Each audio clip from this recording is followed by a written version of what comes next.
হে guys, আপনারা দেখছেন নৌদিলা। Welcome to a new video. আজকের টপিক হোয়াট ইজ স্টেট, অর্থাৎ আর্টিকেল 12 ইন ইন্ডিয়ান কনস্টিটিউশন। কোনো প্রাইভেট ইন্ডিভিজুয়াল আমাদের যদি বডি, রেপুটেশন বা প্রপার্টি হার্ম করে, তাহলে কি আমরা কোর্টের কাছে তার এগেনস্টে আমাদের ফান্ডামেন্টাল রাইট হার্ম হয়েছে এই অ্যালিগেশন নিয়ে কেস করতে পারি? তো উত্তর হচ্ছে না। আমরা ফান্ডামেন্টাল রাইট শুধুমাত্র স্টেটের এগেনস্টে এনহ্যান্স করতে পারি, কোনো প্রাইভেট ইন্ডিভিজুয়ালের এগেনস্টে নয়। কেননা ফান্ডামেন্টাল রাইট শুধুমাত্র স্টেটের এগেনস্টেই আমরা চাইতে পারি, কোনো ইন্ডিভিজুয়াল বা প্রাইভেট ইন্ডিভিজুয়ালের এগেনস্টে নয়। কারণ কনস্টিটিউশন আমাদের ইন্ডিভিজুয়ালদের প্রোটেকশন দিচ্ছে ফান্ডামেন্টাল রাইটসের মাধ্যমে স্টেটের এগেনস্টে, সেটা কোনো রকম প্রাইভেট ইন্ডিভিজুয়ালের এগেনস্টে নয়। কারণ প্রাইভেট ইন্ডিভিজুয়ালের সম্পূর্ণ যে পাওয়ারটা রয়েছে সেটা হচ্ছে অর্ডিনারি লয়ের মাধ্যমে আমরা পেতে পারি। অর্থাৎ আমাদের যদি কোনো প্রাইভেট ইন্ডিভিজুয়ালের এগেনস্টে কোনো অ্যালিগেশন আছে, আমরা অর্ডিনারি যে সমস্ত ল তার মাধ্যমে কোর্টে কেস করতে পারি। PD Shamsudani versus central bank of India, এই কেসটাতে বলা হয় যে রাইট টু প্রপার্টি, এই কেসটা যখন ডিসিশানটা দেওয়া হয়েছিল তখন রাইট টু প্রপার্টি আমাদের ফান্ডামেন্টাল রাইট ছিল। সেই রাইট টু প্রপার্টিটা কোনো প্রাইভেট ইন্ডিভিজুয়ালের এগেনস্টে ফান্ডামেন্টাল রাইট হার্ম হওয়ার জন্য কোর্টে কেস হয়েছিল। তখন কোর্ট এটা বলে যে কোনো প্রাইভেট ইন্ডিভিজুয়ালের এগেনস্টে রাইট টু প্রপার্টি যদি এনহ্যান্স করতে হয়, এটা ফান্ডামেন্টাল রাইট নয়। তার একটাই কারণ যে আর্টিকেল 12 এটা আমাদের ফার্স্ট হচ্ছে ফান্ডামেন্টাল রাইটের ফার্স্ট আর্টিকেল, যেখানে যেটা বলছে পার্ট 3 হচ্ছে ফান্ডামেন্টাল রাইট নিয়ে আলোচনা করছে। এবং আর্টিকেল 12-এর যে ডেফিনেশন অফ স্টেট, এই definition of state fundamental right part 3 এবং ডিপিএসপি যে স্টেট নিয়ে আলোচনা করছে সেটার মধ্যেই অ্যাপ্লিকেবল হবে, তাছাড়া অন্য কোনো ক্ষেত্রে নয়। তো এই ক্ষেত্রে যে আর্টিকেল 12 ডেফিনেশন অফ স্টেট সম্পর্কে আলোচনা করেছে, তো এখানে দেখে নেওয়া যাক কী কী আছে। Government and parliament of India, এখানে হচ্ছে ইউনিয়নের যে এক্সিকিউটিভ এবং লেজিসলেটিভ এই অথরিটিকে বলা হচ্ছে। তার সাথে সাথে স্টেটেরও সেম হচ্ছে এক্সিকিউটিভ এবং লেজিসলেটিভ অথরিটিকে বলা হচ্ছে। আর এই দুটো বাদ দিলেও ধরে নেওয়া যায় আর্টিকেল 12 ছাড়াও এই দুটোকে আমরা স্টেট হিসেবে গ্র্যান্ট করতাম। কিন্তু বেসিক 3 আর 4, যেটা all local and other authorities within the territory of India, এবং এটা টেরিটরি অফ ইন্ডিয়ার মধ্যেই থাকতে হবে এই লোকাল অ্যান্ড আদার অথরিটি। তারপরে হচ্ছে all local and other authorities under the control of the government of India. তার মানে এটা ইন্ডিয়ান টেরিটরির মধ্যে না থাকলেও চলবে, এটা গভর্নমেন্ট অফ ইন্ডিয়া ইন্ডিয়ার টেরিটরির বাইরে হলেও চলবে, গভর্নমেন্ট অফ ইন্ডিয়ার কন্ট্রোল থাকতে হবে সেই এরিয়ার ওপরে। তো বেসিক্যালি এই লোকাল আর আদার অথরিটি নিয়েই আর্টিকেল 12-এর মেন ভেগিউনেস এসেছে। এবার হচ্ছে মিনিং অফ দি অথরিটিস। তো অথরিটিস মানে কি আমাদের আগে জেনে নিতে। আর্টিকেল 12 এটা বলছে যে যে সমস্ত অথরিটির law, bylaw, orders, regulation, notification এগুলো তৈরি করার পাওয়ার রয়েছে এবং তার সাথে এনফোর্সমেন্ট করার মতনও পাওয়ার রয়েছে এই সমস্ত ল, এগুলোকেই বলা হয় অথরিটিস আর্টিকেল 12-এর আন্ডারে। এবার চলে আসছে লোকাল অথরিটি কাকে বলে। লোকাল অথরিটিটার simple meaning district board, municipality, panchayat, এগুলোকেই আমরা লোকাল অথরিটি বলে চলছি। আর এখানে দুটো কেস আছে, Mohammad Yasin versus town area committee, Sriram versus the notified area committee. এখানে এই ধরনের অথরিটিগুলোকে লোকাল অথরিটি বলা হয়েছে। এবার আমরা আলোচনা করব আদার অথরিটি কি। মেন ভেগিউনিস এখানে, এই আদার অথরিটিকে কখন আমরা স্টেট বলবো, কখন বলবো না। তো এখানে ভ্যারিয়াস কেস ল আছে। ইউনিভার্সিটি অফ মাদ্রাস ভার্সেস শান্তাবাই, এই কেসটাতে ফার্স্ট বলা হয় যে ইউনিভার্সিটি যদি স্টেট দ্বারা মেনটেন্ড হয়ে থাকে তাহলেই সেই ইউনিভার্সিটিকে আমরা আদার অথরিটিসের মধ্যে ধরবো, আদারওয়াইজ নয়। তার কারণ হচ্ছে authorities must exercising governmental sovereign function. তার মানে যে অথরিটি গভর্নমেন্ট আর সভরেন ফাংশন এক্সারসাইজ করবে সেই ধরনের অথরিটিসকে আমরা স্টেট বলবো। এবং এজেসডাম জেনারিস এই প্রিন্সিপালটার অ্যাপ্লিকেশন এখানে ছিল। এবার এই এজেসডাম জেনারিসের প্রিন্সিপালের কনসেপ্ট কি, এটা জানতে গেলে আমাদের এটা বুঝতে হবে এই কোর্টের ডিসিশনকে। বেসিক্যালি আমাদের যে ইন্ডিয়ান কনস্টিটিউশন রয়েছে তাতে আমাদের আর্টিকেল 12 যেই ধরনের পয়েন্টগুলো দিয়েছে, যে গভর্নমেন্ট অফ ইন্ডিয়া এবং state legislature, all local and other authority, তো এই ক্ষেত্রে যে পয়েন্টগুলো দেওয়া আছে যে গভর্নমেন্ট অফ ইন্ডিয়া বা লোকাল অথরিটিস এই ধরনেরই নেচার হতে হবে আদার অথরিটি, এদের মধ্যে একটা রিলেশন আছে, পাওয়ারের রিলেশন। তো এটাকেই এজেসডাম জেনারিস বলা হয়। মাদ্রাস হাইকোর্টের এই ডিসিশনে দেখানো হয় যে যেহেতু ইউনিভার্সিটি এই ধরনের কোনো গভর্নমেন্টাল বা সভরিন ফাংশন নেই, আদার যে গভর্নমেন্ট বা স্টেট লেজিসলেচারের মতন এদের এই ইউনিভার্সিটির ফাংশনের মধ্যে বাকি অথরিটির নিয়মের মধ্যে এজেসডাম জেনারেশন রিলেশনশিপ নেই, সেই কারণে ইউনিভার্সিটিকে আমরা কখনো স্টেট বলে গ্র্যান্ট করব না অ্যাকর্ডিং টু আর্টিকেল 12-এর আন্ডারে। এটাই মাদ্রাস হাইকোর্ট সান্তাবাই কেসে ডিসিশন দিয়েছিল। উজ্জম ভাই ভার্সেস স্টেট অফ ইউপি এই কেসটাতে এজেসডাম জেনারেসের প্রিন্সিপালের এই রেস্ট্রিকটিভ ইন্টারপ্রিটেশন যেটা আগের কেসে করা হয়েছিল সেটাকে রিজেক্ট করে দেওয়া হয়েছে, কারণ এজেসডাম জেনারিস এই প্রিন্সিপালটা এই ক্ষেত্রে অ্যাপ্লিকেবল হবে না। তার কারণ যে সমস্ত গভর্নমেন্ট অফ ইন্ডিয়া বা গভর্নমেন্ট অফ স্টেট বা লোকাল অথরিটিস এদের প্রত্যেকের পাওয়ার ফাংশন সমস্তই আলাদা, তারা কখনোই তাদের মধ্যে কোনো রিলেশন নেই, তারা প্রত্যেকের থেকে আলাদা। সেই ক্ষেত্রে আদার অথরিটিও যে তাদের তিনটে অথরিটির মতনই সেম পাওয়ার বা সেম সভরিন ফাংশন হতে হবে তা নয়। তো সেই ক্ষেত্রে উজ্জামবাই কেসে এজেসডাম জেনারিসের যে প্রিন্সিপাল যেটা শান্তাবাই কেসে তুলে ধরা হয়েছিল সেটাকে রেস্ট্রিকটিভ এই ইন্টারপ্রিটেশনটাকে রিজেক্ট করে দেওয়া হয় টোটালি। এবার চলে আসছে ইলেকট্রিসিটি বোর্ড রাজস্থান ভার্সেস মনোহর লাল।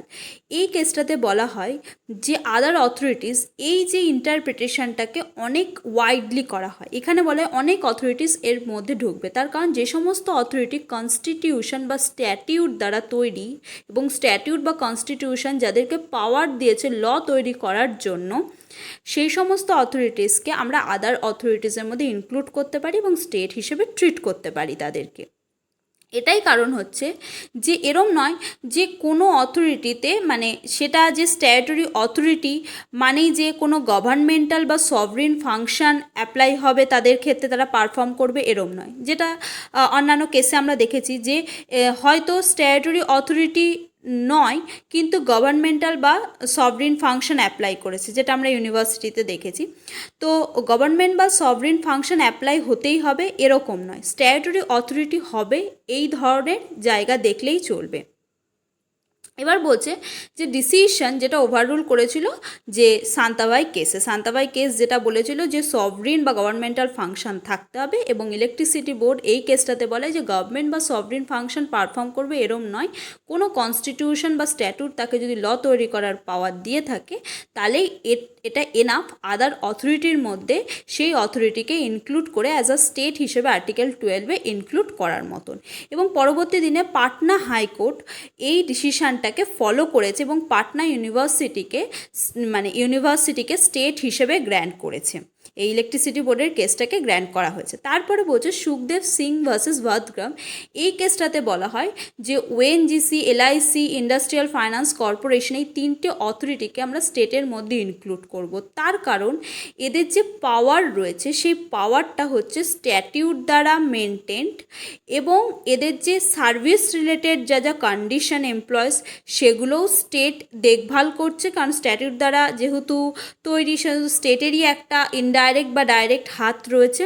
এবং এই ডিসিশানে অনেক একটা ব্রড ভিউকে আনা হয়েছে, যেটা ইলেকট্রিসিটি বোর্ড কেসে আনা হয়নি।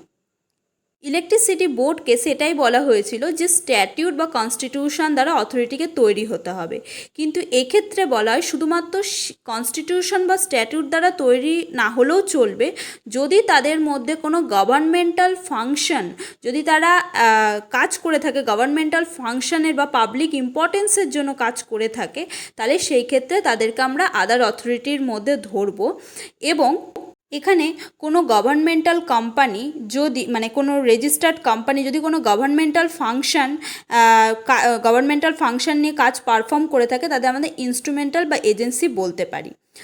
রামান্না দয়ারাম সেটি versus the international airport authority of India, যেটাকে এয়ারপোর্ট অথরিটি কেস বলে আমরা চিনে থাকি। তো এখানে বলা হয় যে কোনো বডি, কোনো এজেন্সি বা ইনস্ট্রুমেন্টালি সেটা যে অথরিটি হতে পারে আমাদের 12-এর আন্ডারে, সেটা স্ট্যাটুটরি কর্পোরেশনও হতে পারে বা গভর্নমেন্ট কোম্পানি হতে পারে বা রেজিস্টার্ড সোসাইটিও হতে পারে, এরম নয়। তো এখানে বেসিক্যালি যে ইন্টারন্যাশনাল এয়ারপোর্ট অথরিটিটাকে আমাদের পার্লামেন্ট সেটাকে ক্রিয়েট করা হয়েছে, তার এখান থেকে ধরে নেওয়া হয় স্ট্যাটিউট দ্বারা ক্রিয়েট হয়েছে, এবং এর যে চেয়ারম্যান, যে অ্যাপয়েন্ট বা টার্মিনেশন, তার যে মেম্বার্স, সেটা সমস্ত কিছুই স্টেট দ্বারা নিয়ন্ত্রিত ছিল। তো এই ক্ষেত্রে বেসিক্যালি এই কেসেই ফার্স্ট মানে ইনস্ট্রুমেন্টালি বা এজেন্সি এই টার্মটাকে অ্যারাইজ হয় গভর্নমেন্ট, মানে ফার্স্ট এই কেসেই ফার্স্ট এটাকে অ্যারাইজ করা হয় যে কী হচ্ছে ইনস্ট্রুমেন্টালি বা কোনটাকে আমরা এজেন্সি বলতে পারি, কখন একটা অথরিটিসকে আমরা বলতে পারি এটা ইনস্ট্রুমেন্টালি বা এজেন্সি। তো এই ক্ষেত্রেই এয়ারপোর্ট অথরিটি কেসে এটাকে ফার্স্ট আইডেন্টিফাই করা হয়। তাহলে একটা ওয়াইড টার্মকে আমরা ইনক্লুড করতে পারবো স্টেটের মধ্যে। তো সেখানেই বলা হয় যে কোন টেস্ট অ্যাপ্লাই করা যেতে পারে এটাকে মানে এজেন্সি বা ইনস্ট্রুমেন্টালিকে বোঝার জন্য। ফার্স্ট হচ্ছে ফিনান্সিয়াল রিসোর্স, সেই কোম্পানির যেটা মানে স্টেট ফান্ডিং কিনা আগে দেখে নিতে হবে। কোম্পানি বা রেজিস্টার্ড সোসাইটি বা কোনো ফাংশনাল অথরিটি তারা কি মানে ফিনান্সিয়াল রিসোর্স কি স্টেট ফান্ড করছে। তারপরটা হচ্ছে যে 2 নম্বর যে পয়েন্টটা, যে স্টেট কন্ট্রোল থাকবে, এক্সিস্টেন্স অফ স্টেট কন্ট্রোল সেটাকে দেখতে হয়েছে। তারপরে হয়েছে যে কোনো ফাংশনাল ক্যারেক্টার অফ কর্পোরেশন, সেটা কি কোনো পাবলিক ইম্পর্টেন্সের জন্য, মানে যে গভর্নমেন্টাল ফাংশন যেটা করছে সেটা কি কোনো পাবলিক ইম্পর্টেন্সের জন্য করছে, সেটাকে দেখতে হবে। আর তার পরবর্তী পয়েন্ট বলছে যে ডিপার্টমেন্ট অফ গভর্নমেন্ট সেটা কি কর্পোরেশনে ট্রান্সফার করে দিয়েছে গভর্নমেন্ট, আগে গভর্নমেন্টের ডিপার্টমেন্ট ছিল সেটা কর্পোরেশন হয়ে গেছে। তারপরে বলছে কোম্পানি কি মনোপলি স্ট্যাটাস এটাকে এনজয় করছে যেটা স্টেট প্রোটেক্ট করছে। তো এখানে আমরা 4টে পয়েন্টকে পাই, যেটা ফার্স্ট হচ্ছে তাহলে মাথায় রাখতে হবে যে ফান্ডিংকে গভর্নমেন্ট কি ফান্ড করছে। দ্বিতীয় নম্বর হচ্ছে এক্সিস্টেন্স অফ স্টেট কন্ট্রোল, মানে স্টেটের কি কন্ট্রোল আছে। 3 নম্বর হচ্ছে কোনো যে একটা কর্পোরেশন তার যে ক্যারেক্টার, ফাংশনাল ক্যারেক্টার, সেই ফাংশনাল ক্যারেক্টারটা কি কোনো পাবলিক ইম্পর্টেন্স বা গভর্নমেন্টাল ফাংশন তারা কাজ করছে কি না। আর 4 নম্বর যেটা বলছে যে কোনো একটা ডিপার্টমেন্ট অফ গভর্নমেন্ট সেটা কি কর্পোরেশনে ট্রান্সফার্ড হয়ে গেছে। আর 5 নম্বর বলছে যে কর্পোরেশন যে মনোপলি স্ট্যাটাসটা এনজয় করছে এটা কি স্টেট দিয়েছে বা স্টেট কি তাদেরকে প্রোটেক্ট করেছে।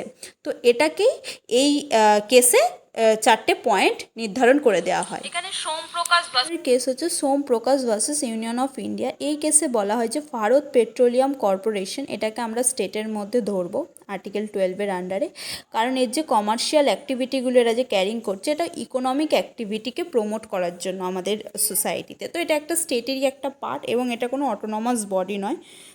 এটা হচ্ছে কোনো গভর্নমেন্ট কোম্পানি বা রেজিস্টার্ড সোসাইটি সবসময় গভর্নমেন্টের সঙ্গে নেক্সাস আছে কিনা এটা একটা টেস্ট হতে পারে, এটা সোমপ্রকাশ কেসে বলা হয়েছে। তারপরে হচ্ছে অজয় হাসিয়া ভার্সেস খাজিদ মুজিব।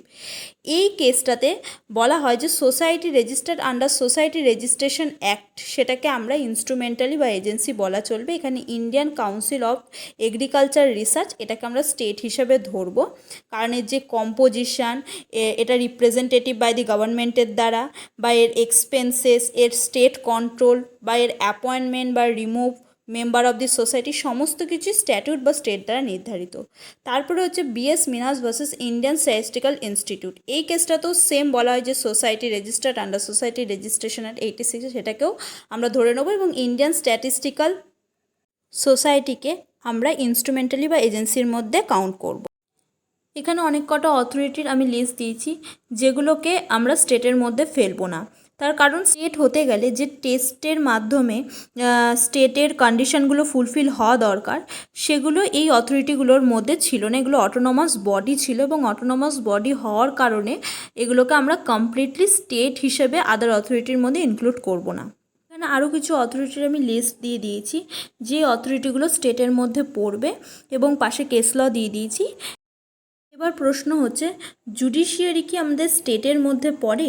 তো এখানে কেস হচ্ছে Naresh versus state of Maharashtra.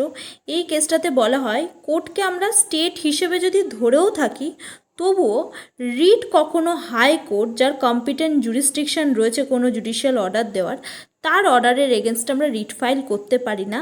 তার কারণ কোর্ট এমন কোনো অর্ডার দিতে পারে না যেটা ফান্ডামেন্টাল রাইট ভায়োলেট হতে পারে। তো এই কেসে এই ডিসিশানটাকে দেওয়া হয়। এরপরে দেখে নিই যে এআর আন্তলি ভার্সেস আর.এস. নায়ক। এই কেসটাতে বলা হয়েছে যে কোর্ট কখনোই এমন কোনো অর্ডার বা ডাইরেকশন পাস করতে পারে না যেটা ফান্ডামেন্টাল রাইট অফ সিটিজেনকে ভায়োলেট করতে পারে, যেটা ভায়োলেটিভ হতে পারে।